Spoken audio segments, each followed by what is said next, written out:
In the year of 1990, they released a sci-fi movie called Dark Angel. This was the working title when it was ready to be released, but they had to change it when it was released in the US, so the new title was I Come in Peace, because there were already two other films with the name of Dark Angel. The very first title for the early script back in 1984 was Lethal Contact. The villain of the movie makes an appearance in the start of the film. We don't see the ship he traveled in, he just crashes into a man's car on Earth and emerges from the fire. The credits put his name as Bad Alien, but other sources say his name was Talik, who was played by Matthias Hughes. The movie is about Detective Jack Kane, who gets involved in certain crimes that seem unusual. He's on a mission to get rid of a gang called the White Boys. This is the gang that took the life of his partner during an undercover op. Talik shows up and takes out a few henchmen working for Mr. Manning. The weapon we see here is a disc that is launched from a gauntlet on his left arm. The disc flies around, bouncing off walls, then tracks the humans and cuts their throats. The last man is taken out by Talik's firearm, which shoots out explosive rounds. He's also seen taking the packages of heroin. Ballistics would give some information about these victims. The weapon was said to be razor thin and razor sharp. The county coroner, Diane, had no way to explain it. We also learn about a good alien that arrived on Earth, played by Jay Bilas. Some sources say his name is Azek. He's here to apprehend Talik, and later in the film, he shows to speak English. I was able to find a document by Rory Harper, which goes over the actors' experiences on the film, and even goes into the story, but it also has the actual names for both aliens. Talik and Azek are shown there. Kane would be sent a new partner from the FBI, Agent Smith. We later find out what Talik is doing on Earth. He injects the heroin into humans via some type of cord with a spike. When the victim overdoses, Talik would use a bladed weapon, pierce it into the victim's head, and extract the endorphins from the brain. Kane and Agent Smith would return to the scene of the crime where the four henchmen were taken out. They find the weapon used here was a spinning disc. Kane would drop it off at a friend's place. Meanwhile, his apartment gets robbed, and Talik continues to go around the city attacking humans and taking their endorphins from the brain. Kane and Smith would visit this friend who was studying the disc weapon. He says it's a magnet that tunes into frequencies of where to attack. If it's kept within a field completely void of charge, it just hovers. This weapon can be programmed to use other magnetic forces as a means of propulsion. So if you tune it to the electric charge of the human body, it flies towards them. He does keep the disc, but later on, it is stolen from him. Azek would track down Talik in a store, and a shootout begins. But during this encounter, Azek would get injured and later shows up in the back of Kane's car.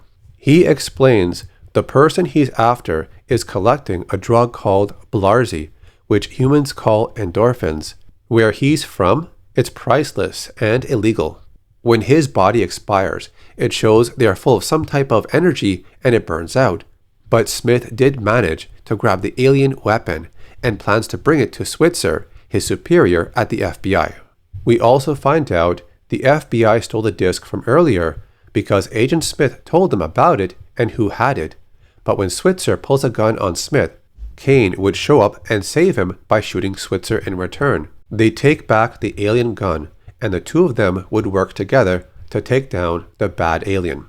Throughout the movie, when Talik confronts a human for endorphins, he says to them, "I come in peace." But there is a scene when Talik does say something else in English. He says, "I win." This would take place during the last act of the movie. Kane would kick him, and his body goes through a large pipe. Talik says once more, "I come in peace." And Kane replies, "And you'll go in pieces." He fires the alien weapon and blows up the body of Talik. The ending shows they recovered two alien weapons like firearms, but I think the disc was still in possession of the FBI. Matthias Hughes, who played the film's alien bad guy, performed all of his own stunts in the movie because there were no doubles who could match his size of 6'5". This is listed as the first science fiction film from 1990 where criminals get picked off by an alien, and the main character is a cop whose best friend gets taken out by the alien, something that also happened in Predator 2, which was produced months after this film. The reason Dolph chose this role was because he gets to do more than just action. There's some romance, comedy, and drama, along with some clever dialogue. So for him, this role was not about action, it was more about being an actor, because like it says here, I get to act. If you buy the Blu-ray version from Shout Factory, it contains interviews with the director, actors, and other staff that worked on the film. This one was released back in 2013. The video called A Look Back at Dark Angel is 24 minutes alone, so it's worth the price to get the extra footage that might not be available in other versions. Then in 2024, Final Cut Entertainment released their version, but it was missing a lot of features. This one was considered a bare bones release. Matthias Hues did have information on a sequel. Dolph's character Kane had lost his mind after his encounter with the alien, and nobody believes him, so he was transferred to a small town in Texas. Now he's older and has the position of town sheriff. He's completely obsessed with sci-fi, conspiracy theories, and stuff like that. But it turns out there was a black site in Sweden that the Americans did not know about, and within that site they had the body of the bad alien, Talik, but it was all burnt and damaged. His corpse is there, just hanging. Then some kids go to the black site, they sneak inside and end up releasing the main villain and other aliens. Then he goes around hunting people. These other aliens are working for him. He's not as strong as he used to be, but his body did regenerate. Dolph's character Kane does find out and goes to Sweden to confront the alien again. And this was the plan for the sequel. But, of course, there was an issue with the rights to the movie and characters, so it never happened. His idea was submitted to MGM, but he never got a response.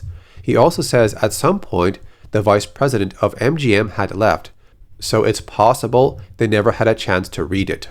Matthias also said the original plan for this movie was it was written for Dolph to be the villain, but instead he chose to be the hero, and that's how Matthias got the role of the villain. You can also find this video from 2021 where Matthias Hues is in costume to look like Talik, but it's for a fight reel video. So that's it for this video. Did you watch this movie, and what do you think about it? Tell me in the comments, and I'll see you next time. I come in peace.